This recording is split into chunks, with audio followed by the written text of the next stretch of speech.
కంచుకోట. పూర్వం మాహిష్మతి నగరరాజైన యశోవర్ధనుడు 60 ఏళ్ల కాలం అవిచ్ఛిన్నంగా రాజ్యపాలన చేసి వృద్ధుడయ్యాడు. 20 ఏళ్ల చిన్న వయస్సులో రాజ్యపాలనకు వచ్చిన అతడు స్వయంగా అనేక యుద్ధాలు చేసి రాజ్యపు ఎల్లలను ఎంతో విస్తరింపజేశాడు. అంత పెద్ద రాజ్యానికి అధినేత అయిన యశోవర్ధనుడికి వృద్ధాప్యంలో మనశ్శాంతి లేకుండా పోయింది. అందుకు కారణం అతడి కుమారులు. యశోవర్ధనుడికి తపోవర్ధనుడు, గుణవర్ధనుడు అని ఇరువురు పుత్రులు. పెద్దవాడైన తపోవర్ధనుడు 25 ఏళ్ల వయస్సువాడు. అతడికి లోక వ్యవహారాల మీద ఏమాత్రం ఆసక్తి లేదు. అతడెప్పుడూ తన కాలాన్ని ధర్మగ్రంథాలు పఠించటంలోనూ, వేదాంతులతో పండితులతో ధర్మ సూక్ష్మాల గురించి చర్చించటంలోనూ గడిపేవాడు. చిన్నవాడైన గుణవర్ధనుడు 20 ఏళ్ల వయస్సువాడు. అతడిది ఇంకొక రకం తత్వం. అతడు కేవలం విలాసాల్లో కాలం గడుపుతుండేవాడు. అతడిలో ధర్మాధర్మ విచక్షణ అన్నదే లేదు. అసత్యవాదులు, దుండగులు, కపటులు అతడి ఆప్తమిత్రులు. యశోవర్ధనుడు తన శేష జీవితాన్ని ఏ ఆశ్రమంలోనో దైవధ్యానం చేసుకుంటూ గడపాలనుకున్నాడు. తను రాజ్య పరిత్యాగం చేసే ముందు సమర్థుడైన వాడొకడు పరిపాలనా భారం వహించటం అవసరం. లేకపోతే దేశం అరాచకం పాలవుతుంది. ఐహిక విషయాల మీద ఏమాత్రం ఆసక్తి లేని తన పెద్ద కుమారుడైన తపోవర్ధనుడు తన తర్వాత రాజు కావటం దేశానికి క్షేమం కాదు. ఇకపోతే చిన్నవాడు గుణవర్ధనుడు.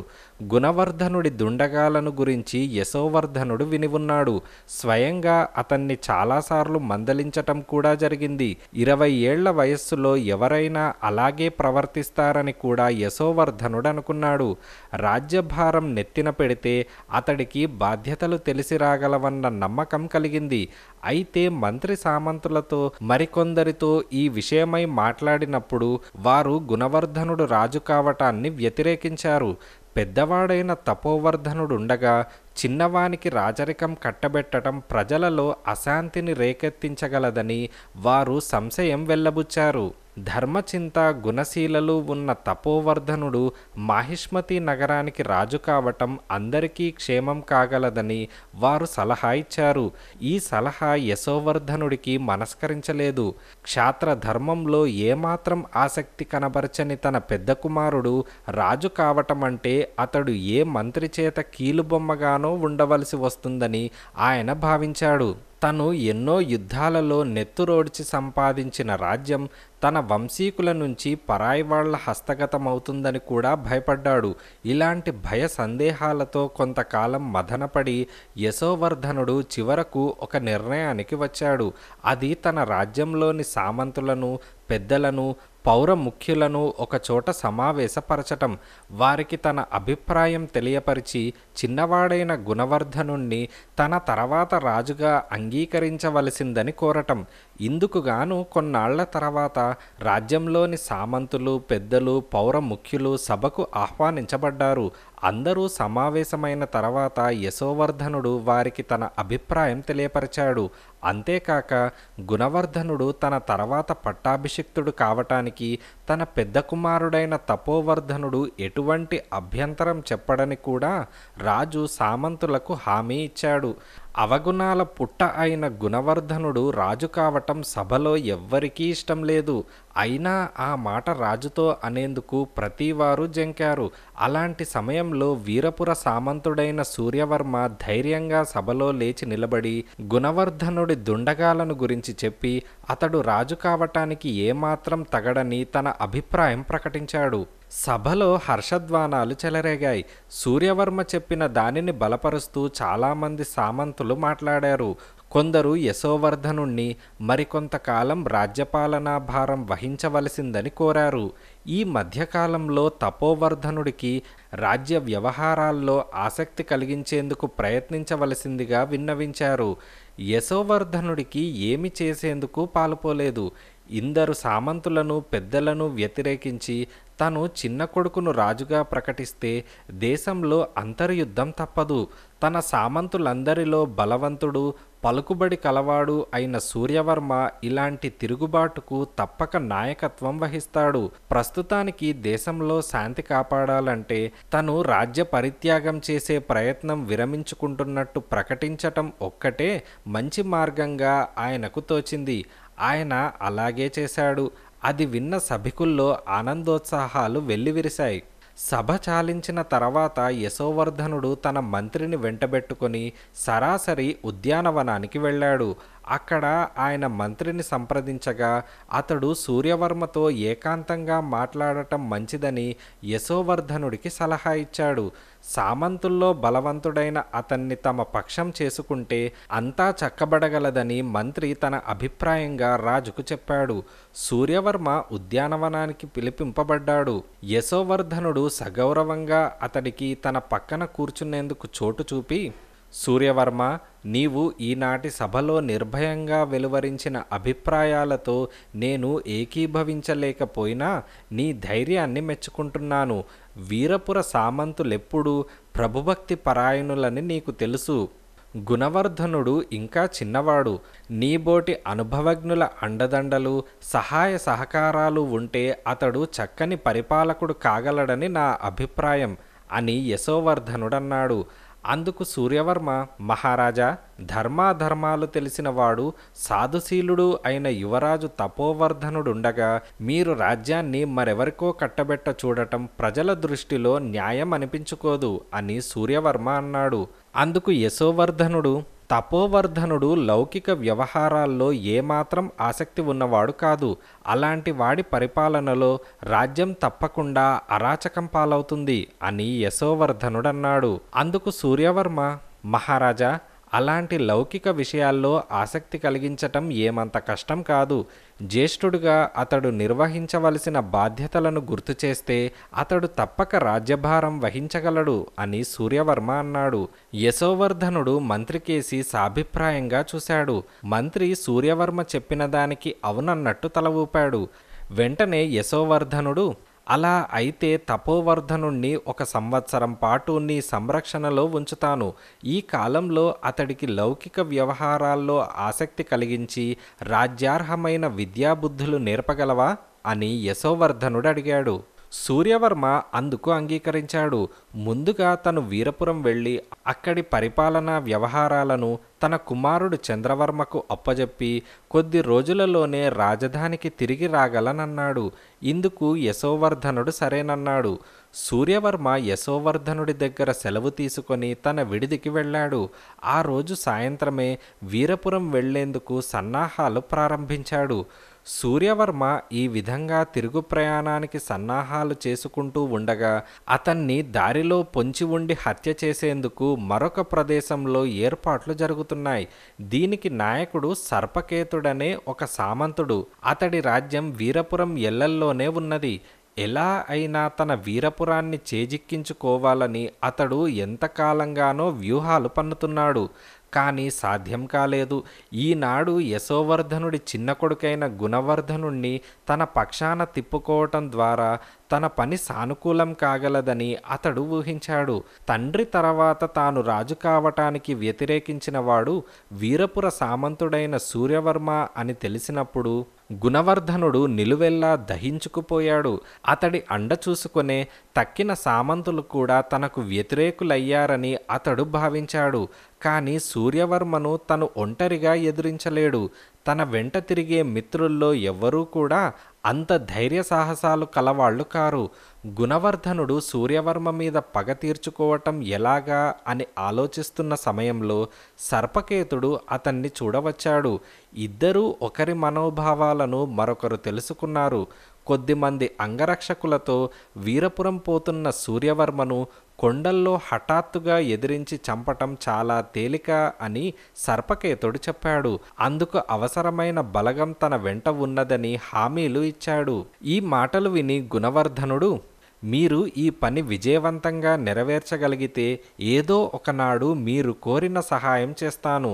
బలవంతుడైన సూర్యవర్మ ఆటంకం లేనినాడు నేను రాజు కావటం నిజం అని గుణవర్ధనుడన్నాడు. గుణవర్ధన, అందులో సందేహం లేదు. అలా జరుగుతుందని ముందుగా ఊహించే నేను సూర్యవర్మ సంస్థానాన్ని ఆక్రమించుకునేందుకు అవసరమైన వ్యూహం ఆలోచించి ఉంచాను. అతడి మరణ వార్త తెలియగానే నా సైన్యం ఆ సంస్థానం మీద పడి ఆక్రమించుకుంటుంది. అందుకు సూర్యవర్మ కొడుకు చంద్రవర్మ పెద్ద ఆటంకం కాదు.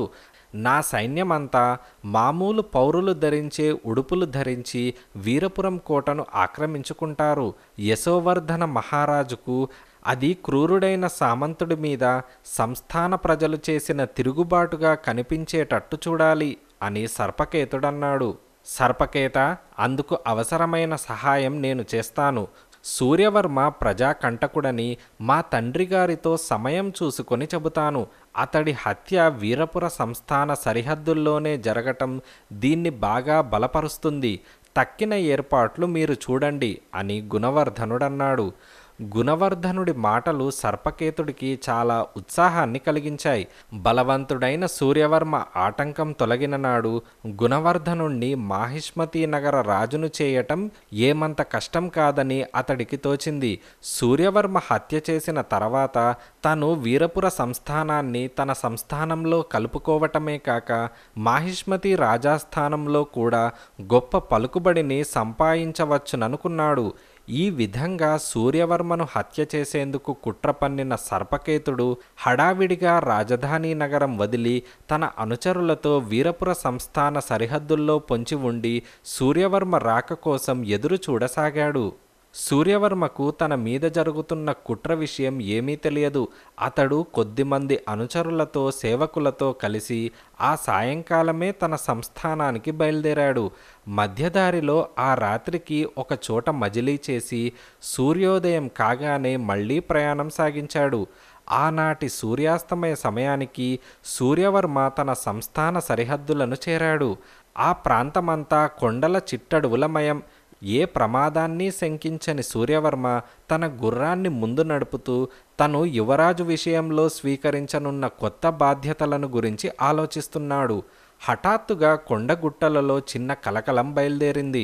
సూర్యవర్మ ఆ ధ్వని వింటూనే గుర్రాన్ని ఆపి వెనక్కు తిరిగి తన అనుచరులకేసి చూసేంతలో రాళ్ల వెనక నుంచి, గుబురుగా ఉన్న చెట్ల వెనక నుంచి సామాన్య పౌరదుస్తులు ధరించి ఉన్న అనేక మంది సాయుధులైన రౌతులు భీకరంగా అరుస్తూ వాళ్ల మీద పడ్డారు. సూర్యవర్మ రెప్పపాటు కాలంలో ఒరనించి కత్తిదూసి ధైర్యంగా శత్రువులను ఎదుర్కొన్నాడు. కానీ అప్పటికే అతడు తన అనుచరుల నుంచి వేరు చేయబడ్డాడు. 10-12 మంది సాయుధులు అతి భీకరంగా అరుస్తూ ఒక్కుమ్మడిగా అతడి మీద విరుచుకుపడ్డారు. సూర్యవర్మ తన శత్రువ్యూహంలో చిక్కుకున్నానని గ్రహించాడు. ఆ శత్రువు ఎవడో కూడా అతడికి అర్థమైంది. నరకండి, చంపండి, సూర్యవర్మ ప్రాణాలతో బయటపడితే మీ ప్రాణాలు దక్కవు అన్న మాటలు అతడికి వినిపించాయి. ఆ కంఠస్వరం సర్పకేతుడిదని అతడు వెంటనే పోల్చుకున్నాడు. సూర్యవర్మ చేతికత్తి గాలిలో రివ్వు రివ్వుమని భయంకరంగా ధ్వనించింది. ఎదురుగా ఉన్న శత్రు సైనికుడి తలతో పాటు పక్కగా ఎదుర్కొన వచ్చిన శత్రువు కుడిచేయి కూడా ఒకే దెబ్బకు గాలిలో ఎగిరి దూరంగా పడినాయి. కానీ అదే సమయంలో మరి 4 శత్రు సైనికులు ఒక్కుమ్మడిగా అతన్ని చుట్టుముట్టారు. సర్పకేతుడు భీకరంగా అరుస్తూ తన సైనికులను హెచ్చరించాడు. తనకు మృత్యువు తప్పదని సూర్యవర్మ అనుకున్నాడు. హఠాత్తుగా అతడికి తన కుమారుడు చంద్రవర్మ గుర్తుకు వచ్చాడు. తన మరణం తర్వాత సర్పకేతుడు తన సంస్థానాన్ని ఆక్రమించుకునేందుకు ప్రయత్నించి తీరుతాడు. ముందుగా తన కుమారుణ్ణి తగు జాగ్రత్తలో ఉండవలసిందిగా హెచ్చరించగలిగితే ఎంత బావుండును. సుబాహు, సుబాహు అని పెద్దగా కేకవేస్తూ సూర్యవర్మ శత్రు ఆశ్వికుల్లో ఒకడిని కత్తితో నిలువునా నరికి మరొకడి గుర్రాన్ని గుండెల్లో పొడిచి అదే అదనుగా తన గుర్రాన్ని వెనక్కు తిప్పాడు. అంతలో దూరం నుంచి అయ్యా ప్రభో వస్తున్నాను అన్న జవాబు వినపడింది. వెంటనే సూర్యవర్మ నువ్వు వెంటనే వీరపురానికి వెళ్ళి చంద్రవర్మతో సూర్యవర్మ మాట ముగించకముందే ఒక శత్రు సైనికుడు అతన్ని వెనక నుంచి కత్తితో పొడిచాడు. ఆ కత్తిపోటుకు సూర్యవర్మ అబ్బా అంటూ గుర్రం మీద నుంచి కిందకి పడిపోయాడు. అదే సమయంలో అతడి శరీరం మీద మరికొన్ని కత్తి దెబ్బలు బలంగా తగిలాయి. అదిగో ఒకడు పారిపోతున్నాడు, వాణ్ణి తరిమి చంపండి. ఈ వార్త ముందుగా వీరపురంలో తెలియకూడదు. అంటూ సర్పకేతుడు గావు కేకపెట్టాడు. ఆ వెంటనే నలుగురైదుగురు ఆశ్వికులు పారిపోతున్న సుబాహుడి వెంటపడ్డారు. సుబాహుడు సూర్యవర్మ సేవకుల్లో చాలా నమ్మకస్తుడు. అతడు బాల్యం నుంచి సూర్యవర్మను సేవిస్తున్నాడు. అతడు మంచి తెలివితేటలు గలవాడే కాక చాలా ధైర్య సాహసాలు కూడా కలవాడు. తన ప్రభువును రక్షించటం సాధ్యం కాదని గ్రహించగానే సుబాహుడు అక్కడి నుంచి పారిపోయి జరిగిన ఘోరం సంగతి ముందుగా చంద్రవర్మతో చెప్పాలనుకున్నాడు. అంతలో సూర్యవర్మ హెచ్చరిక వినపడింది. సుబాహుడు తన గుర్రాన్ని శత్రు ఆశ్వికుల మధ్య నుంచి పక్కకు దూకించి కొండదారి వెంట నడిపాడు. గుర్రం అతి వేగంగా పరిగెత్తుతున్నది. సుబాహుడు వీరపురం చేరాలంటే ఆ కొండపైనున్న చుట్టుదారి వెంట పోవాలి. ఆ మార్గం చాలా ఇరుకైనది. 2 గుర్రాలు ఎదురుబొదురుగా తప్పుకునేందుకు మాత్రమే జాగా ఉంటుంది. గుర్రాన్ని కొండ మీదకి ఎక్కిస్తూ సుబాహుడు వెనుదిరిగి చూశాడు.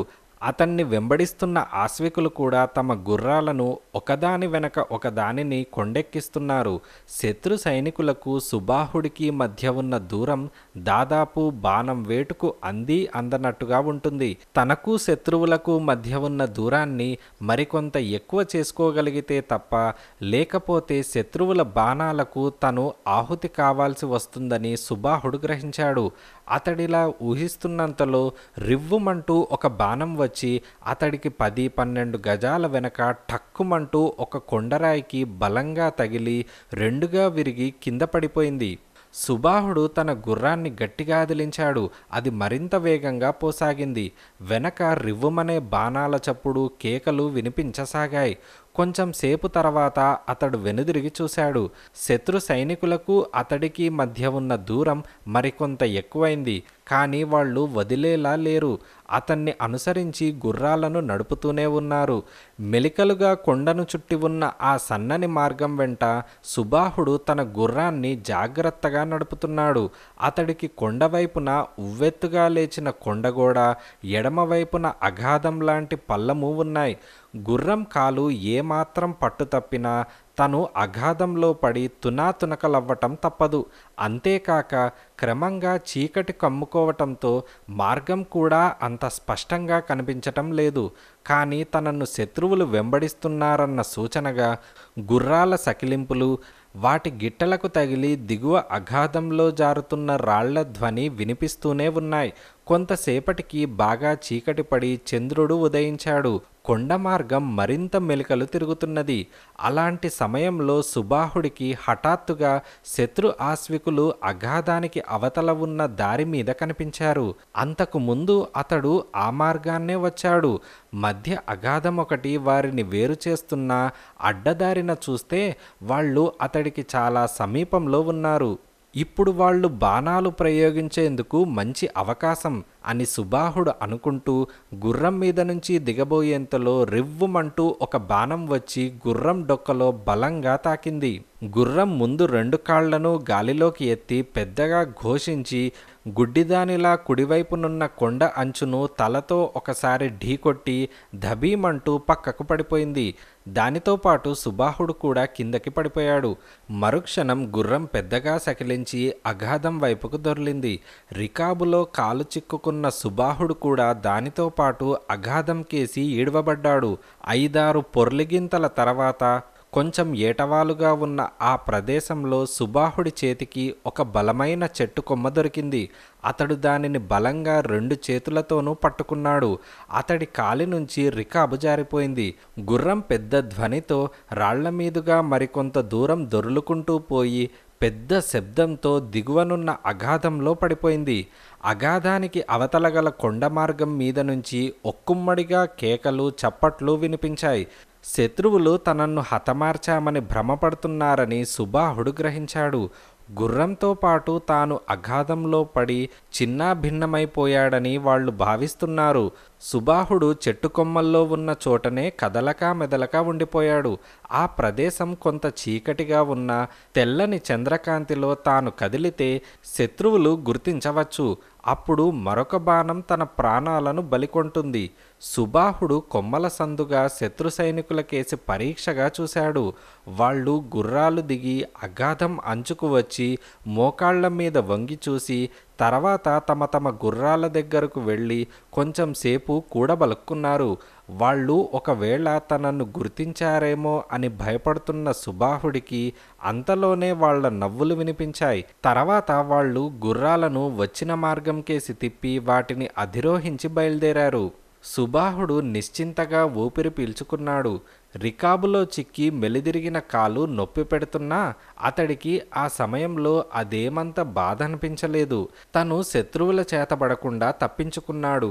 సూర్యోదయం లోపల వీరపురం చేరి చంద్రవర్మకు జరిగిన ఘోరం సంగతి చెప్పి సూర్యకేతుడి మీద పగ తీర్చుకునే ఉపాయం గురించి ఆలోచించవచ్చు. శత్రు సైనికులు కొండ మార్గం మలుపు తిరగగానే సుబాహుడు కొమ్మల చాటు నుంచి బయటికి వచ్చాడు. అతడి దుస్తులు చీలికలు వాలికలై ఉన్నాయి. శరీరం చాలా చోట్ల దోక్కుపోయి రక్తం కారుతున్నది. అతడు అక్కడ ఉన్న చెట్ల ఆకులు 2 గుప్పెళ్ల నిండా కోసి వాటిని బాగా నలిపి ఆ వచ్చిన ఆకురసాన్ని తన గాయాలకు పూసుకున్నాడు. అదే సమయంలో అతడికి కొంత దాపులుగా కొండ చిరుత అరుపు వినిపించింది. ఆ అరుపు వింటూనే సుబాహుడు నిశ్చేష్టుడయ్యాడు. ఈ కొండ కోనల్లో చిరుతపులులు తోడేళ్లేగాక పెద్ద పెద్ద కొండ చిలువలు కూడా ఉంటాయని అతడికి జ్ఞాపకం వచ్చింది. అలాంటి వాటి నోట పడకుండా తను బతికి బయటపడాలంటే రక్షణకు ఏదో ఒక ఆయుధం అవసరం. కానీ తన కత్తిడాలు గుర్రం మీద నుంచి దొర్లినప్పుడు ఎక్కడో పడిపోయాయి. సుబాహుడు అటూ ఇటూ కలయజూసి అందుబాటులో కనిపించిన ఒక దృఢమైన చెట్టు కొమ్మను విరిచి చేతబట్టుకున్నాడు. తర్వాత అక్కడ ఉన్న రాళ్లను కొమ్మలను ఊతగా చేసుకొని కొంచెం కొంచెంగా పాకుతూ మార్గం మీదకి వచ్చాడు. ఇప్పుడు తను ఏ మార్గాన పోతే వీరపురం దగ్గరో సుబాహుడికి తెలుసు. అతడు గుడ్డి వెలుగులో అతి జాగ్రత్తగా నడుస్తూ బాగా నడిరై అయ్యేసరికి కొండకి అవతల వైపునున్న ఒకానొక గ్రామ ప్రాంతాన్ని చేరాడు. గ్రామం ఇంకా అల్లంత దూరం ఉందనగా సుబాహుడికి కాగడాల కాంతి, వాటి చుట్టూ చేరి మాట్లాడుకుంటున్న మనుషులు కనిపించారు. ఇంత రాత్రివేళ గ్రామస్తులకు ఊరి వెలుపల ఏం పని? బహుశా ఈ కాగడాలు బందిపోటు దొంగలవేమో అన్న అనుమానం కలిగింది. అంతలోనే గుర్రపు డెక్కల శబ్దం వినపడింది. దారి వెంట అతి వేగంగా పరుగులు తీస్తున్న రౌతులు కొందరు కాగడాను పట్టుకొని ఉన్న వాళ్లను సమీపించి, ఇంకా ఇక్కడే జాగు చేస్తున్నారా? కదలండి, నడవండి అని హెచ్చరికలిస్తూ ముందుకు వెళ్ళిపోయారు. ఈ సంఘటన సుబాహుడికి ఆశ్చర్యాన్నే కాక అనుమానం కూడా కలిగించింది. ఆ కాగడా వాళ్ళు బందిపోట్లు కారు. గుర్రపు రౌతులు ధరించిన దుస్తుల తీరు చూస్తే వాళ్ళు సైనికులుగా కనిపిస్తున్నారు. అయితే వాళ్ళు వీరపుర సైనికులా లేక సర్పకేతుడి సైనికులా? కాగడాల చుట్టూ చేరిన జనం కదిలి వెళ్ళవలసిన ప్రాంతం ఏదై ఉంటుంది? ఇలాంటి ప్రశ్నలకు సమాధానం రాబట్టాలంటే తాను ఆ కాగడాలున్న చోటుకు వెళ్ళటం ఒక్కటే మార్గమని అతడు నిశ్చయించుకున్నాడు. ఒకవేళ వాళ్ళు వీరపురం పౌరులే అయితే వాళ్ళ నుంచి తను ఒక గుర్రాన్ని తీసుకొని త్వరగా వీరపురం చేరుకోవచ్చు. అలా కాక వాళ్ళు శత్రువులైతే? సుబాహుడు తన దుస్తులకేసి పరీక్షగా చూసుకున్నాడు. ఈ చింకి దుస్తుల్లో తను ఫలానా అని ఎవరూ గుర్తించలేరన్న ధైర్యం అతడికి కలిగింది. అతడు ముందుకు నడిచి కాగడాల వాళ్లను సమీపించాడు.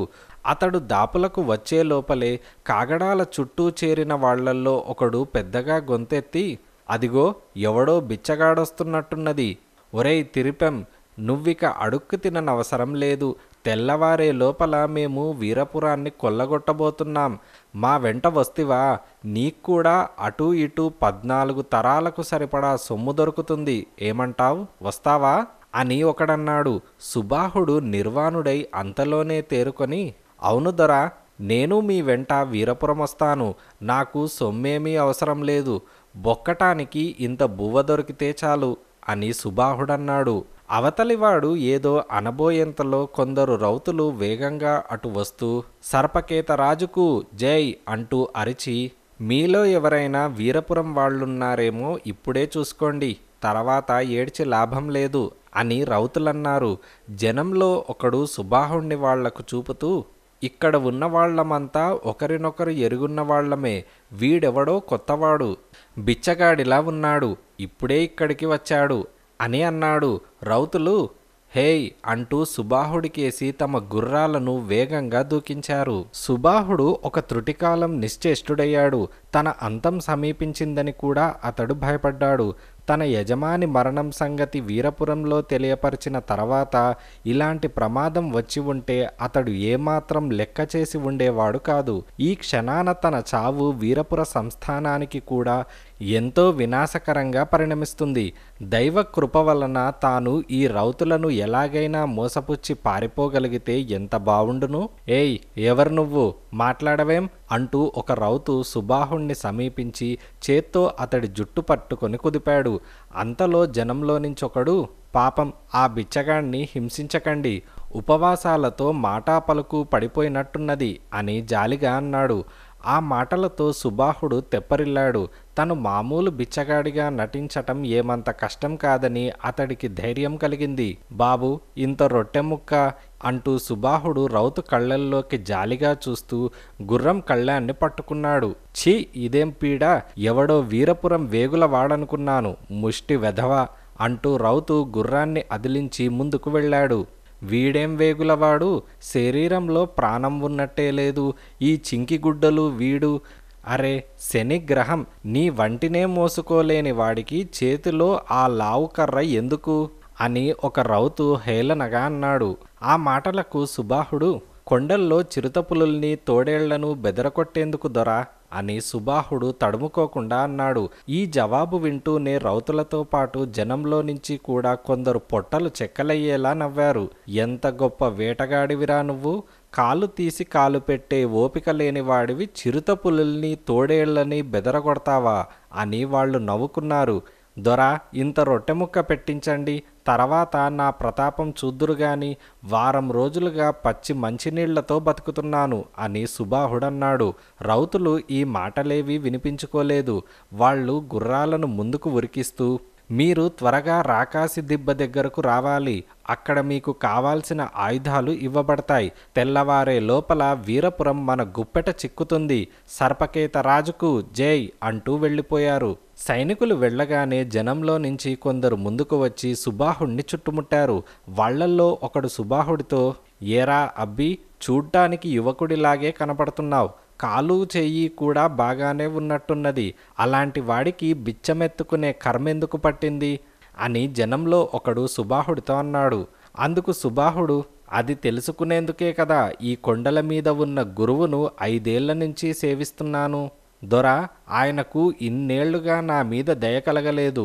ఇంతకు 1 గంట ముందుగానే ఆయన ప్రసన్నుడై కొండ మీద నుంచి కాగడాలతో ఉన్న మీ అందరినీ చూపిస్తూ, ఇవాళ తెల్లవారే లోపల నిన్ను ఇంతకాలంగా పట్టి పీడిస్తున్న శని వదిలిపోతుంది, అంతేకాదు నీ వెంట వచ్చే వాళ్ల శని కూడా విరగడవుతుంది, అదిగో ఆ కనపడే కాగడాల దగ్గరకు వెళ్ళు అని సెలవిచ్చారు. దానితో హుటాహుటిగా కొండ దిగి మీ దగ్గరకు వచ్చాను అని సుబాహుడన్నాడు.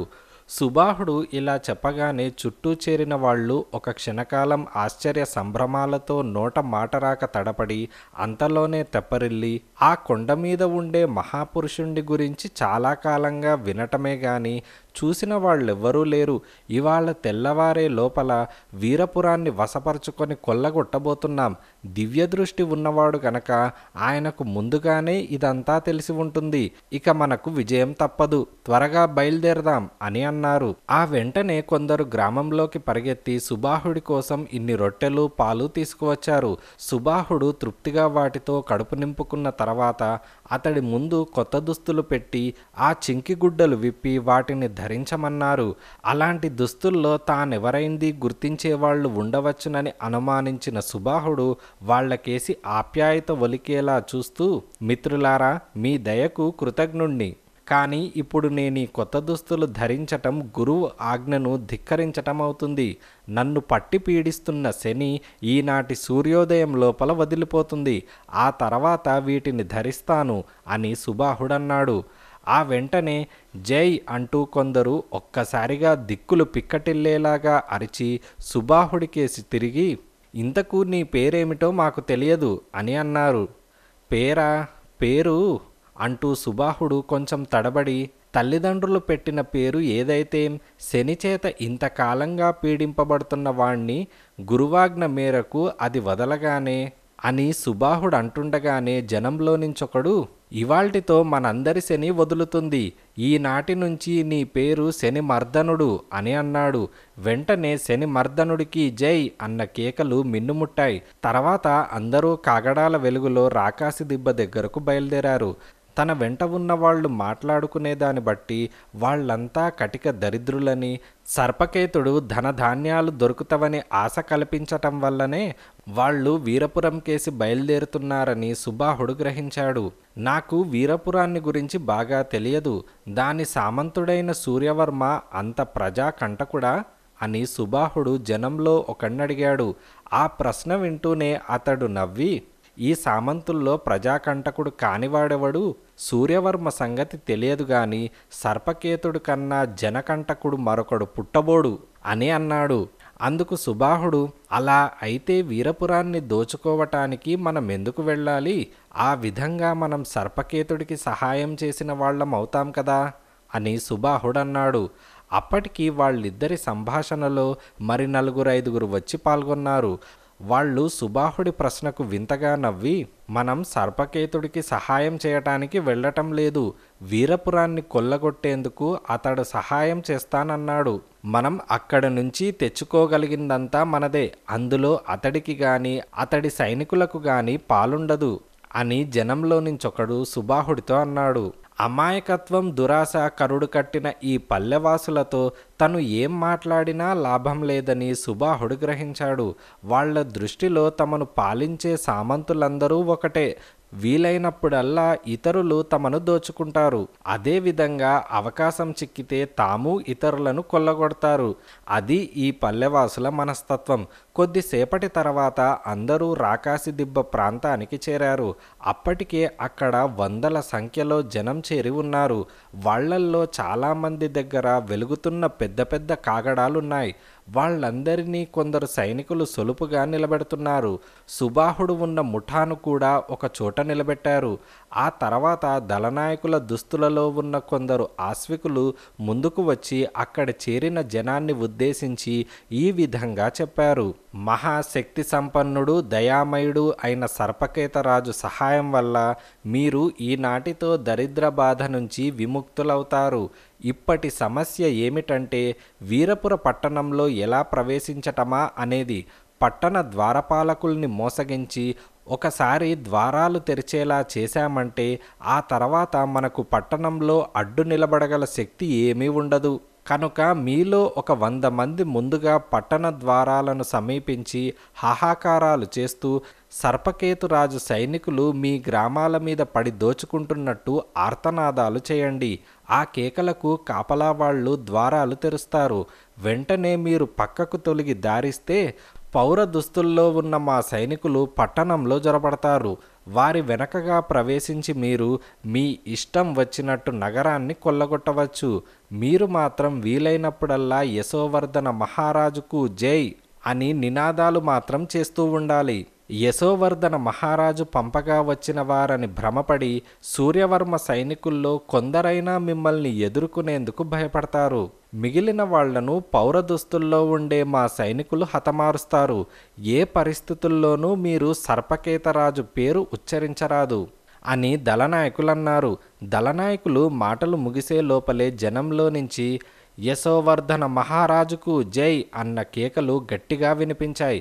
వీరపురాన్ని ఆక్రమించుకోవటానికి ఇంత నిగూఢమైన కుట్ర జరుగుతున్నదని అర్థం కాగానే సుబాహుడు నిర్వాణుడయ్యాడు. తను వీళ్ల నుండి విడిపడి ముందుగా వీరపురం ప్రవేశించి చంద్రవర్మకు ఈ మోసాన్ని గురించి తెలియపరచగలిగితే ప్రమాదం జరగకుండా అతన్ని, నగరాన్ని రక్షించవచ్చు. కానీ వీళ్ళందరి దృష్టి నుంచి తప్పుకొని నగరం కేసి పారిపోవటం ఎలా? సుబాహుడు ఈ విధంగా ఆలోచిస్తున్నంతలో జనం మహాప్రవాహంలా ముందుకు కదిలారు. వాళ్లల్లో చాలామంది పౌర దుస్తుల్లో ఉన్న సర్పకేతుడి సైనికులని అతడు గుర్తించగలిగాడు. అందరికన్నా ముందు పరుగులు తీస్తున్న ఓ 100 మంది ప్రజలతో సుబాహుడు కలిశాడు. చూస్తుండగానే వాళ్ళు పట్టణ ద్వారాలను సమీపించారు. వెంటనే జనంలో కొందరు శోకిస్తున్నట్టుగా ఎలుగెత్తి, అయ్యా, ద్వారాలు తెరవండి, సర్పకేతుడి సైనికులు మా గ్రామాల మీద పడి కనపడిందల్లా దోచుకుంటూ ప్రజలను హింసిస్తున్నారు. రాజుగారి నుంచి మాకు వెంటనే సైనిక సహాయం కావాలి అని కేకలు పెట్టారు. పట్టణ ద్వారాల వెనక ఉన్న కాపలా వాళ్ళు ద్వారాలు తెరవటమా మానటమా అని సందేహించే లోపలే జనంలో నుంచి మరికొందరు భయకంపితులైన వాళ్ళు ఇలా అన్నారు: అయ్యా, మాకు సూర్యవర్మ రాజులు వారే దిక్కు, స్వయంగా మా మొర వారికి చెప్పుకోనియండి అంటూ అరిచారు. ఆ వెంటనే ద్వారాలు తెరవబడినాయి. అప్పటి వరకు వాటి దగ్గర ఉన్న వాళ్ళు పక్కలకు తప్పుకున్నారు. మరుక్షణంలో పౌరదుస్తుల్లో ఉన్న సర్పకేతుడి సైనికులు అప్పటి వరకు దాచి ఉంచిన ఆయుధాలు బయటికి తీసి కాపలా వాళ్ల మీద పడి చూస్తుండగానే కొందరిని చంపి మిగతా వారిని ఖైదీలుగా పట్టుకున్నారు. జనం రణగొన ధ్వని చేస్తూ ఒక్కుమ్మడిగా ముందుకు కదిలారు.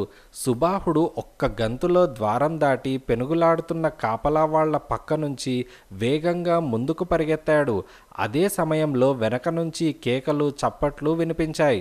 ఎవడా పరిగెత్తేది? జనమంతా కలిసికట్టుగా వెళ్ళాలి, పరిగెత్తండి, వాణ్ణి పట్టుకోండి. మరుక్షణం 4-5 సర్పకేతుడి సైనికులు ఆగు ఆగు అంటూ సుబాహుడి వెంటపడ్డారు. తను చావో బతుకో తేల్చుకోవలసిన సమయం ఆసన్నమైందని సుబాహుడు నిశ్చయించుకొని చెంగున వెనుదిరిగి సమీపిస్తున్న సైనికుణ్ణి ఎగిరి డొక్కలో బలంగా తన్ని వాడు వెనక్కు పడిపోయే లోపల వాడి చేతగల కత్తిని లాక్కున్నాడు. ఇంతలో మరొక సైనికుడు అతన్ని సమీపించాడు. సుబాహుడు తన కత్తితో వాడి గుండెల్లో బలంగా పొడిచి మరికొందరు సైనికులు రావటం గమనించి ఠక్కున వెనుదిరిగి రాజప్రాకారం కేసి పరిగెత్తసాగాడు. సుబాహుడు తను తాత్కాలికంగా ప్రమాదాన్నించి బయటపడినా తనను వెన్నాడి కొందరు సైనికులు వస్తున్నట్టు వాళ్ల అడుగుల చప్పుడును బట్టి గుర్తించాడు.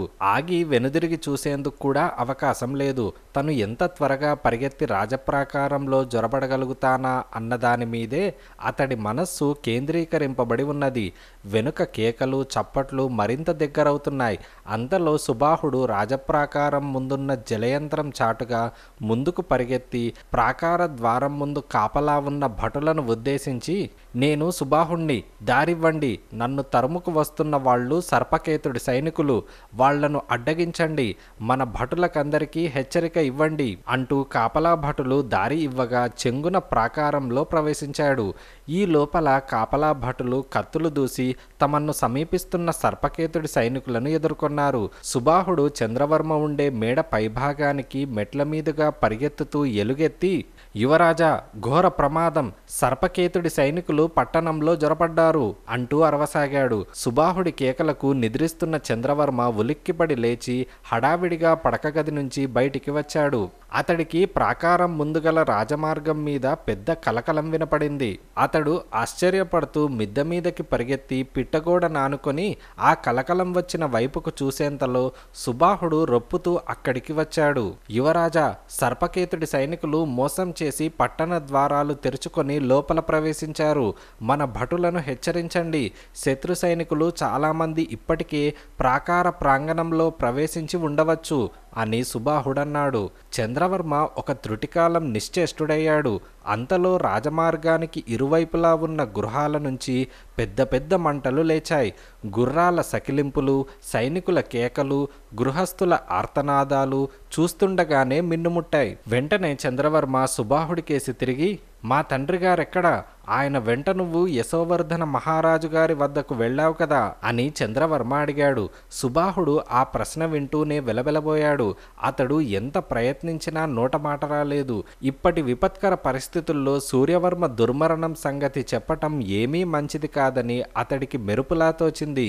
యువరాజా, తమ తండ్రి గారు వీరపుర మార్గంలో ఉన్నారు. ప్రస్తుత కర్తవ్యం గురించి ఆలోచించండి. ఇప్పటికే సర్పకేతుడి సైనికులు పట్టణానికి నిప్పంటిస్తున్నారు. ఏ నిమిషంలో అయినా వాళ్ళు రాజప్రాకారం ప్రవేశించవచ్చు అని సుబాహుడన్నాడు. అంతలో మిద్దెపైకి వచ్చే మెట్ల మీద కలకలం బయలుదేరింది. వాళ్ళు శత్రు సైనికులు కావచ్చునన్న అనుమానం సుబాహుడికి కలిగింది. అతడు ఒక్క గంతులో చంద్రవర్మ పడక గదిలో జొరపడి అక్కడ గోడకు వేలాడుతున్న కత్తులు 2 తీసుకొని బయటికి వచ్చి వాటిల్లో ఒక దానిని చంద్రవర్మకిచ్చాడు. మెట్ల మీద నుంచి యువరాజా యువరాజా అన్న కేకలు వినిపించాయి.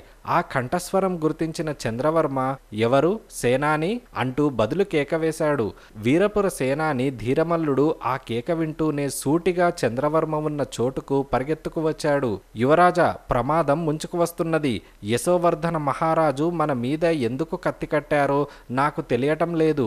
ఆయన పంపగా వచ్చిన సైనికులు పట్టణం మీద పడి కనపడిన గృహానికల్లా నిప్పు పెడుతూ దోచుకుంటున్నారు. కొందరు పట్టణ ప్రజలు కూడా ఆ సైనికులతో కలిశారు అని ధీరమల్లుడన్నాడు. యశోవర్ధన మహారాజు పంపగా వచ్చిన సైనికులన్న మాట వింటూనే చంద్రవర్మ నిలువెల్లా వణికి సేనాని అని ఏమో చెప్పబోయేంతలో సుబాహుడు అందుకొని, యువరాజా, ఆ సైనికులు యశోవర్ధన మహారాజు పంపగా వచ్చిన వాళ్ళు కాదు.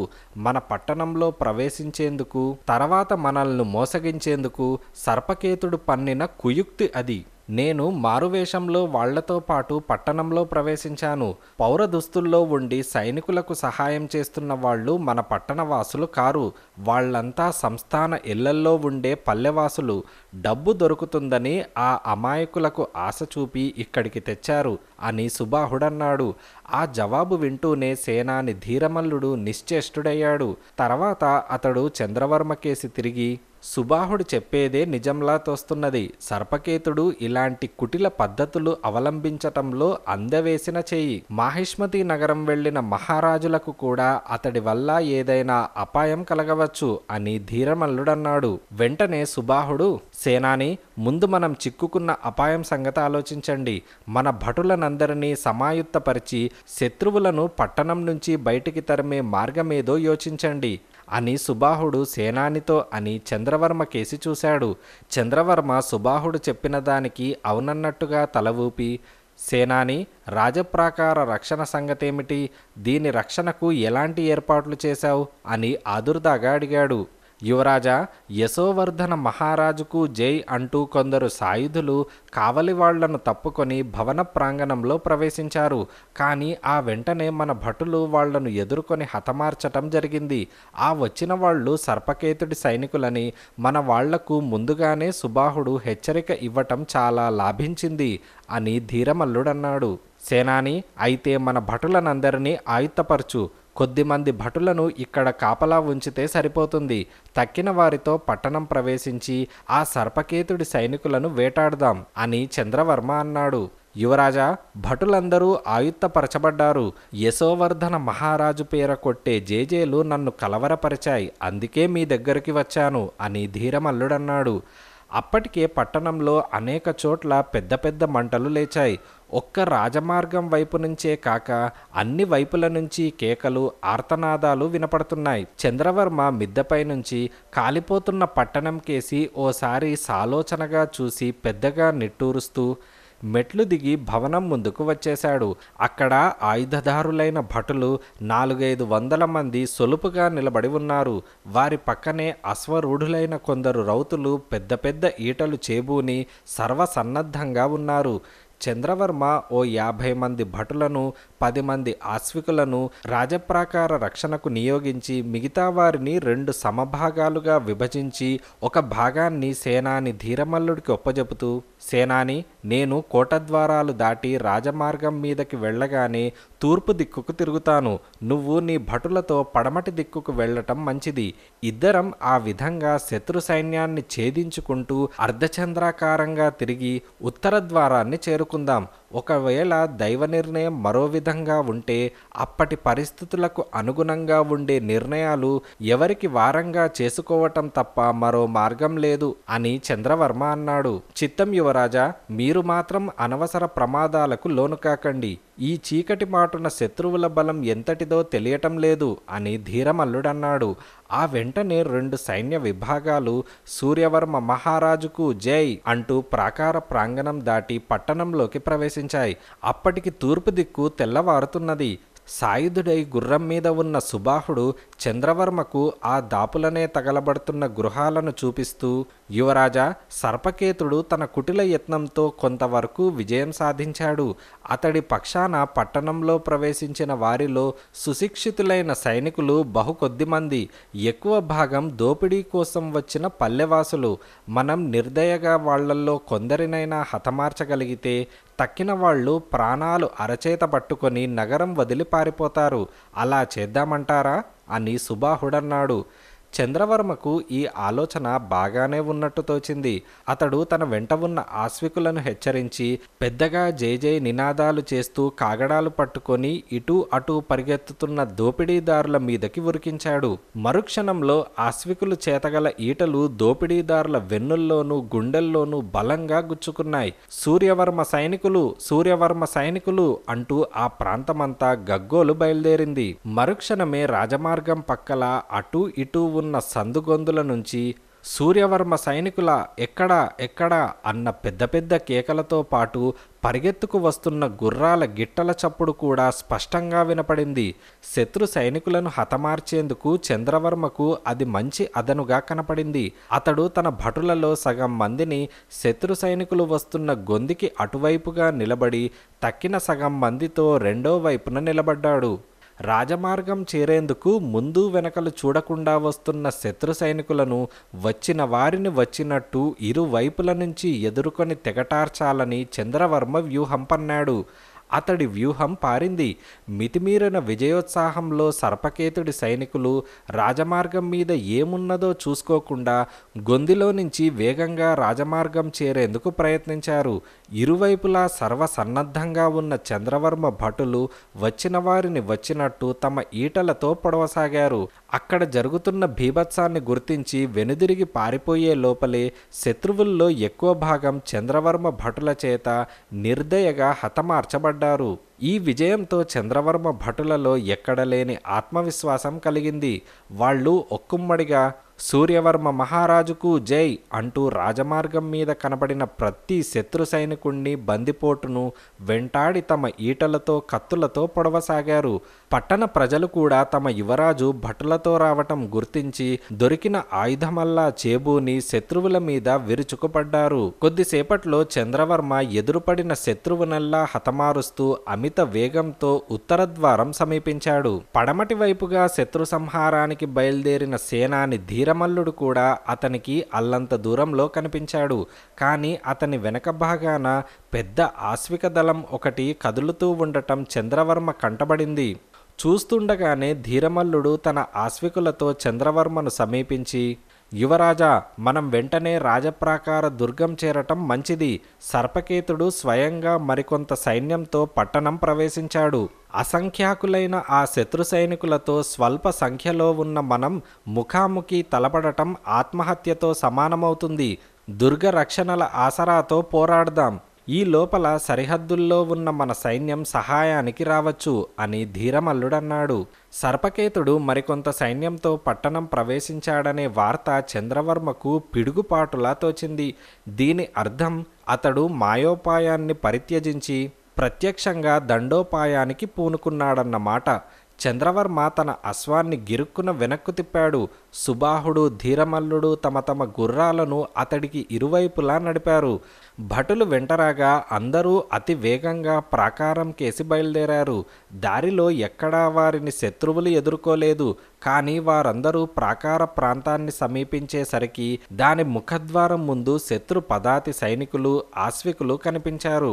వాళ్ళందరూ ద్వారాలను బద్దలు కొట్టేందుకు ప్రయత్నిస్తున్నారు. అది చూసి చంద్రవర్మ భీకరంగా గర్జిస్తూ తన భటులతో ఒక్కుమ్మడిగా వాళ్ల మీద విరుచుకుపడ్డాడు. చంద్రవర్మ భటులకు, సర్పకేతుడి సైనికులకు దుర్గముఖద్వారం వద్ద భీషణ పోరాటం జరిగింది. సంఖ్యలో 4-5 సర్పకేతుడి సైనికులు ప్రారంభంలో చంద్రవర్మ భటుల దాటికి తట్టుకోలేక కొంత వెనక్కు తగ్గారు. కానీ కొద్దిసేపట్లోనే వాళ్లకు చంద్రవర్మ భటులు స్వల్ప సంఖ్యాకులని తెలిసి ధైర్యం తెచ్చుకొని తెగించి పోరాడసాగారు. ఈ విధంగా కొంతసేపు సంకుల సమరం సాగింది. తను ఎంత ప్రయత్నించినా దుర్గద్వారాలను చేరుకోలేకపోవటంతో చంద్రవర్మ ఏమి చేయటమా అని ఆలోచించేంతలో దూరంగా మరొక ఆశ్విక దళం వస్తున్న సూచనగా పెద్ద ధ్వని వినపడింది. ఆ వెంటనే సుబాహుడు తన గుర్రాన్ని చంద్రవర్మ పక్కకు నడిపి, యువరాజా, మనం పెద్ద చిక్కులో పడబోతున్నాం. మనన్ను వెనక నుంచి ఎదుర్కొనేందుకు సర్పకేతుడు కొత్త ఆశ్వికులను రంగంలోకి దింపుతున్నాడు అని సుబాహుడన్నాడు. అప్పటి పరిస్థితుల్లో తాను దుర్గంలోకి జొరబడగలగటం సాధ్యమయ్యే పని కాదని చంద్రవర్మ నిర్ణయించుకున్నాడు. రెండు శత్రు సైన్యాల మధ్య చిక్కుకుపోకుండా బయటపడటమే తక్షణ కర్తవ్యంగా అతనికి తోచింది. సేనాని ధీరమల్లుడు కూడా రానున్న విషమ పరిస్థితిని అర్థం చేసుకున్నాడు. సైనికులు చేసే రణగొన ధ్వనిలో అతడు పెద్దగా ఎలుగెత్తి, యువరాజా, మీరు ఇక్కడి నుంచి త్వరగా బయటపడటం మంచిది. నేను నా భటులతో మీకు మార్గం కల్పిస్తాను అని అన్నాడు. చంద్రవర్మకు ఆలోచించేందుకు కూడా వ్యవధి లేదు. శత్రువుల ఆశ్విక దళం వెనక నుంచి త్వరగా చేరువవుతున్నది. అతడు గుర్రాన్ని దుర్గద్వారాల నుంచి వెనకకు తిప్పుతూ సుబాహు అని పెద్దగా కేకవేసి తన కత్తితో శత్రు సైనికుల మధ్యగా దారి నరుక్కుంటూ తిరోగమించసాగాడు. సుబాహుడు కూడా తన యజమాని వెనకనే తన గుర్రాన్ని పరిగెత్తించాడు. చంద్రవర్మ సుబాహుడు శత్రు సైనికుల మధ్య నుంచి బయటపడి పారిపోతున్నంతలో అది గ్రహించిన శత్రు ఆశ్వికులు కొందరు వాళ్లను వెంబడించేందుకు ప్రయత్నించారు. కానీ సేనాని ధీరమల్లుడు వారి మార్గాన్ని అటకాయించాడు. ఈ అదనులో చంద్రవర్మ సుబాహుడు యుద్ధరంగానికి దూరంగా పారిపోసాగారు. వాళ్ళిద్దరూ ఆ విధంగా కొంత దూరం రాజమార్గం వెంట వెళ్ళి తర్వాత తమ గుర్రాలను నగర దక్షిణ ద్వారం కేసి తిప్పారు. నగరంలో నుంచి బయటపడాలంటే బహుశా తమకు ఆ దక్షిణ ద్వారం ఒక్కటే శరణ్యమని చంద్రవర్మ నిశ్చయించుకున్నాడు. తక్కిన ద్వారాలన్నీ శత్రువుల ఆధీనంలో ఉన్నట్టు అతడికి తెలుసు. చంద్రవర్మ సుబాహుడు దక్షిణ ద్వారం అల్లంత దూరంలో ఉన్నదనగా తమ గుర్రాలను ఆపి ద్వారం దగ్గర శత్రు సైనికుల కోసం పరీక్షించి చూశారు. అక్కడ పెద్ద శత్రు సైన్యం ఉన్న సూచనలు లేవు. కొందరు జనులు ఆ ద్వారం వెంట బయటికి పోతున్నారు. 5-6 శత్రు సైనికులు ద్వారానికి ఒక పక్కగా నిలబడి సంభాషించుకుంటున్నారు. వారి గుర్రాలు అంత దూరంలో మేకుకు కట్టివేయబడి ఉన్నాయి. యువరాజా, సేనాని ధీరమల్లుడు ఇంకా శత్రు సైనికులను మనన్ను వెంబడించకుండా నిలువరిస్తూ ఉండాలి. అయినా అతడికి సహాయంగా ఉన్న కొద్దిమంది భటులతో అతడు ఇంకెంతోసేపు శత్రువులు మనన్ను వెంబడించకుండా ఆపలేడు. కనుక మనం త్వరగా నగరం నుంచి బయటపడటం మంచిది. ఒక్క దూకున ద్వారం దాటిపోదాం అని సుబాహుడన్నాడు. చంద్రవర్మ అవునన్నట్టు తల ఊపి గుర్రాన్ని గట్టిగా అదిలించాడు. అదే సమయంలో ద్వారం వద్ద మంతనాలాడుతున్న శత్రు సైనికుల దృష్టి వాళ్ల మీద ప్రసరించింది. వాళ్ళు ఉలిక్కిపడి అంతలోనే వర నుంచి కత్తులు దూసి హేయ్ అంటూ తమ గుర్రాలకేసి పరిగెత్తబోయారు. సుబాహు, మనం వెంటనే ద్వారం దాటిపోవాలి. గుర్రాన్ని ఆపకుండా పరిగెత్తిస్తూనే నీ కత్తివేటుకు దొరికితే మాత్రం ఈ శత్రు సైనికులను తెగటార్చు అంటూ చంద్రవర్మ తన గుర్రాన్ని ద్వారం కేసి ఉరికించాడు. శత్రు సైనికులలో 3 ఈ లోపల తమ గుర్రాలను చేరి వాటిని మేకుల నుంచి విప్పుతున్నారు. 2 సైనికులు మాత్రం దారికి అడ్డుగా నిలబడి ఆగండి, ప్రాణాలు దక్కవు అంటూ కత్తులు దూశారు. ప్రాణాలు దక్కనిది ఎవరికి అంటూనే సుబాహుడు వేగంగా పరిగెత్తుతున్న తన గుర్రం మీద నుంచి ఒక పక్కకు ఒరిగి కత్తితో ఒక సైనికుడి తలను మొండెం నుంచి వేరు చేశాడు. 2వ సైనికుడిపై చంద్రవర్మ కత్తి విసిరేంతలో ఆ సైనికుడు ప్రమాదాన్ని గ్రహించి చటుక్కున భూమి మీదకి బోర్లా పడిపోయాడు. ఈ లోపల శత్రు సైనికులు తమ గుర్రాలను ఎక్కి చంద్రవర్మ సుబాహుల వెంట పడ్డారు. చంద్రవర్మ వెనుదిరిగి చూడకుండా ద్వారాన్నించి తన గుర్రాన్ని వేగంగా బయటికి దూకించి సూటిగా ఉన్న బాట వెంట పరిగెత్తించసాగాడు. ముందు చంద్రవర్మ, కొంచెం వెనకగా సుబాహుడు తమ గుర్రాలను మహావేగంగా పరిగెత్తిస్తున్నారు. వారికి కొంచెం దూరంలో 4 శత్రు ఆశ్వికులు రణగొనధ్వని చేస్తూ వస్తున్నారు. యువరాజా, మనం ఆగి ఈ శత్రువుల అంతు తేల్చుకోవటం మంచిదేమో. వీళ్ళు మనన్ను వదిలేలా లేరు అని సుబాహుడన్నాడు. మనం ఆగటం మహాప్రమాదం. ఈపాటికే మనం నగరం నుంచి పారిపోయిన సంగతి సర్పకేతుడి వరకు వెళ్ళి ఉంటుంది. అతడు తప్పక మనల్ని వేటాడేందుకు పెద్ద బలగంతో బయలుదేరతాడు. ఈ శత్రు సైనికులను ఇంకా వెంబడించని, ఆ కనపడే కొండ సానువులు చేరగానే వాళ్ల పని పడదాం అని చంద్రవర్మ అన్నాడు. చంద్రవర్మ మాట ముగించకముందే రివ్వుమంటూ ఒక బాణం అతడి కుడి భుజాన్ని రాసుకుంటూ పోయి బాటకు ఒక పక్కగా భూమిలో గుచ్చుకుపోయింది. సుబాహు అంటూ చంద్రవర్మ పెద్దగా అరిచి గుర్రం మీద నుంచి ముందుకు వాలి దాని మెడ మీదుగా కరుచుకు పడుకున్నాడు. ఇప్పటి వరకు నేను బతికే ఉన్నాను యువరాజా అంటూ సుబాహుడు కూడా గుర్రం జూలు మీదకి వంగి తల వెనక్కు తిప్పి చూశాడు. శత్రు ఆశ్వికులలో ఒకడు విల్లంబు 2 చేతులతో పట్టుకొని గురిచేస్తున్నాడు. గుర్రం కళ్ళెపు తాళ్లను అతడు పళ్ల మధ్య గట్టిగా బిగించి పట్టుకున్నాడు. ఈ దృశ్యం సుబాహుడికి ఆశ్చర్యాన్ని, భయాన్ని కూడా కలిగించింది. కానీ అతడు చంద్రవర్మకు ఈ సంగతి చెప్పబోయేంతలో ఆ ఆశ్వికుడి గుర్రం కాలు బాటలో ఉన్న ఒక రాతి ముక్కకు తగిలి ఒక్క త్రుటికాలం అది ఒక పక్కకు ఒరిగింది. అదే క్షణంలో వెనక వేగంగా వస్తున్న గుర్రాలలో ఒకటి దాన్ని బలంగా తాకింది. బాణం విల్లు పట్టి ఉన్న సైనికుడు ఆ తాకిడికి గుర్రం మీద నుంచి 4-5 అడుగుల ఎత్తున గాలిలోకి లేచి పెద్దగా అరుస్తూ కింద పడిపోయాడు. అతన్ని నలగదొక్కుంటూ తక్కిన గుర్రాలు ముందుకు దూకాయి. సుబాహుడు ఆనందంతో ఎగిరి గుర్రం మీద నిఠారుగా కూర్చున్నాడు. ఈ దెబ్బతో తక్కిన ఆశ్వికులు తమను వెంట తరమటం మాని తమ తోటివాడికి సహాయం చేసేందుకు ఆగుతారని అతడనుకున్నాడు. కానీ అతడి ఆశ నిరాశైంది. శత్రు ఆశ్వికులు తమ వాడి కోసం వెనుదిరిగైనా చూడకుండా గుర్రాలను వేగంగా పరిగెత్తిస్తున్నారు. కానీ వాళ్లల్లో విల్లంబులు పట్టిన వాడెవడూ లేడన్న సంగతి సుబాహుడికి ఎంతో ఉత్సాహాన్ని కలిగించింది. యువరాజా, శత్రు ఆశ్వికుల్లో బాణాలు వదిలేవాడు వాడి అనుచరుల గుర్రం గిట్టల కింద నలిగి చచ్చాడు. ఇప్పుడు మనన్ను వెంబడించి వస్తున్న వాళ్ళు 3. వాళ్ల దగ్గర ఉన్న ఆయుధాలు కత్తులు మాత్రమే. ఆగి వాళ్లను యమపురికి పంపుదామా అని సుబాహుడన్నాడు.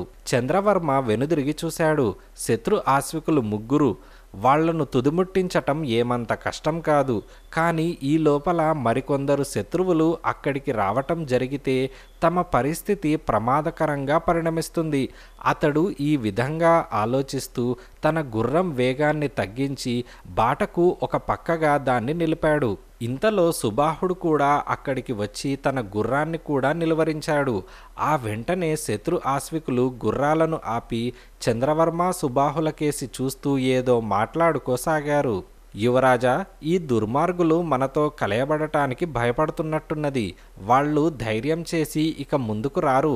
మనమే వెళ్ళి వాళ్ల పని పడదాం అని సుబాహుడన్నాడు. చంద్రవర్మ శత్రు ఆశ్వికులకేసి ఒక క్షణకాలం చూసి, సరే సుబాహు, మనం వీళ్లను త్వరగా పరలోకయాత్రకు ప్రయాణం కట్టించాలి. ఆలస్యమైతే మరికొందరు శత్రువులు ఇక్కడికి రావచ్చు అంటూ గుర్రాన్ని శత్రు ఆశ్వికులకేసి నడపసాగాడు. చంద్రవర్మ సుబాహుడు తమ కేసి రావటం చూస్తూనే శత్రు ఆశ్వికులు 3 తమ గుర్రాలను గిరుక్కున వెనక్కు తిప్పి నగరం కేసి పోనివ్వసాగారు. చంద్రవర్మ తన గుర్రాన్ని డొక్కలో గట్టిగా పొడిచి వేగంగా ముందుకు దూకించాడు. కానీ శత్రు ఆశ్వికులు కూడా తమ గుర్రాలను గట్టిగా అదిలించి పారిపోసాగారు. శత్రువులను తరుముకుంటూ చంద్రవర్మ సుబాహుడు దాదాపు 1 క్రోసుడు దూరం నగరం కేసి వెళ్లారు. హఠాత్తుగా వారికి నగరం వైపు నుంచి వస్తున్న మరికొందరు రౌతులు కనిపించారు. చంద్రవర్మ వాళ్లను చూస్తూనే తన గుర్రాన్ని ఆపి వెనక్కు తిప్పుతూ, సుబాహు, శత్రువుల ఎత్తుగడ అర్థమైంది కదా, ఇక మనం పారిపోవటమే ఉత్తమం. మనం ఈ 3 అందుకునే లోపల ఆ శత్రుపటాలం అంతా వచ్చి మనన్ను చుట్టుముడుతుంది అని చంద్రవర్మ అన్నాడు. చంద్రవర్మ సుబాహులు తమ గుర్రాలను వెనక్కు తిప్పి పరిగెత్తించే లోపలే శత్రు ఆశ్వికులు 3 కూడా తమ తమ గుర్రాలను మళ్లించి వాళ్ల వెంటపడ్డారు. క్రమక్రమంగా శత్రు ఆశ్వికులకు చంద్రవర్మ సుబాహులకు మధ్య ఉన్న దూరం తగ్గుతున్నది. యువరాజా, మనం ఈసారి నిజంగా ప్రమాదంలో చిక్కుకున్నాం అని సుబాహుడు పెద్దగా ఆయాసపడుతూ అన్నాడు. చంద్రవర్మ దీనికి జవాబివ్వలేదు. తనను అనుసరించి రమ్మన్న సూచనగా అతడు సుబాహుడికేసి చెయ్యి మాత్రం ఊపాడు. పారిపోతున్న వాళ్ళు, తరుముకొస్తున్న వాళ్ళు కూడా తాము ఎలాంటి మార్గాన వస్తున్నది గమనించటం లేదు. చూస్తూ ఉండగానే వాళ్ళు బాటకు ఇరువైపులా ఉన్న పొదలు గుట్టలు దాటి ఒక కొండ దారిన పడ్డారు. చంద్రవర్మ సుబాహుడు ఎక్కిన గుర్రాలు బాగా అలసిపోయాయి. అవి ఇంకెంతోసేపు తమను మోయలేవని చంద్రవర్మ గ్రహించాడు. అతడి దృష్టి శత్రు ఆశ్వికులకేసి మళ్ళింది. వాళ్ళు ఎక్కిన గుర్రాలు కూడా రొప్పుతూ నోటి వెంట నురగలు కక్కుతున్నాయి. అతడి దృష్టి కొండకు దిగువగా ప్రసరించింది. దాదాపు బాణం వేటు దూరంలో 10-12 మంది శత్రు ఆశ్వికులు తమకేసే వస్తున్నారు. వెంటనే చంద్రవర్మ, సుబాహు, ఇక మనం ఈ గుర్రాలను నమ్ముకొని లాభం లేదు. అవి ఏ క్షణానైనా ప్రాణాలు వదలవచ్చు. మనం పాదచారులుగా పారిపోవటమే మంచిది అంటూ చంద్రవర్మ గుర్రం మీద నుంచి దిగాడు. అతడి వెంటనే సుబాహుడు కూడా గుర్రం దిగాడు. అదే క్షణంలో శత్రు సైనికులు పెద్దగా కేకలు పెడుతూ తమ తమ గుర్రాల నుంచి దిగి చంద్రవర్మ సుబాహులకేసి పరిగెత్తిరాసాగారు. చంద్రవర్మ తన చుట్టూ ఒకసారి కలేజూచి కొండమీద ఏటవాలుగా ఉన్న ఒక ప్రదేశం కేసి పరిగెత్తి అక్కడ ఉన్న రాళ్లను చిన్న చిన్న అడవి మొక్కలను పట్టుకుంటూ కిందకి దిగసాగాడు. సుబాహుడు కూడా అతన్ని అనుసరించాడు. ఇద్దరూ కలిసి అగాధంగా ఉన్న దిగువ ప్రాంతానికేసి జాగ్రత్తగా పోతున్నంతలో ఏటవాలుగా ఉన్న ప్రదేశం మీద 10-12 మంది శత్రు సైనికులు వచ్చారు. వాళ్లల్లో ఒకడు పెద్దగా గొంతెత్తి, మనం వాళ్లను అనుసరించిపోవటం ప్రమాదకరం. పట్టు తప్పితే కింద అగాధంలో ఉన్న నదిలో పడిపోతాం. ఇక్కడే ఉండి వాళ్ల మీదకి రాళ్లు దొర్లించండి అని గట్టిగా అరిచాడు. ఆ వెంటనే పెద్ద పెద్ద బండరాళ్లు చంద్రవర్మ సుబాహులకేసి దొర్లి రాసాగాయి. అప్పటికి చంద్రవర్మ సుబాహుడు అగాధం అంచుకు చేరారు. చంద్రవర్మ ఒక్కసారి పైనున్న శత్రు సైనికులకేసి చూసి, సుబాహు, ఇక మనకు మార్గాంతరం లేదు.